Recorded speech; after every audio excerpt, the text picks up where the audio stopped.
اگر همین کار پیشش نگیری نه عاقبتش ناز نمیشد.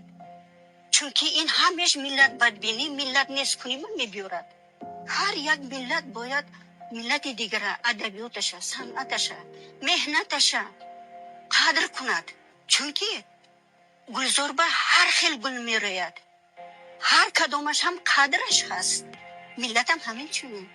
ملت ایجاد میکرده چیز هم مثل گل باید احتیاط کردن لازم است. اگر احتیاط نکنید سری بر وقت وای خور زور میشد. مکتب نیست کردن، این زبون نیست کردن به می آورده است. این یکم دشمنی از این دوست نمیبرد.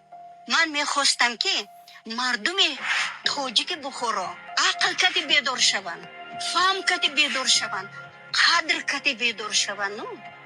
مکتب های تاجیک گشته برقرار کنند. آخر عصر 19 اول عصر 20 بودگی شاعرهای همیشه روی خط بگرفتند.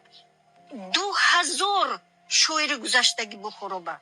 این نشونه اون رو دارد که خلق بخورا حقیقی زبان مادری تاجیکی بود. مکتب نیست، اونیورسیتت با گروپه تاجیکی تشکیل میکنن. باید بجا درس میتید، مکتب نباشد برای نمایش. برای همین یکم خود خلق بیدار کردن. مردم تاجیکی بخارا مثل مردم تاجیکی سمرقند متحد، دوست، به غیرت بودنش در کار. حتی گپ زدن نیمونن.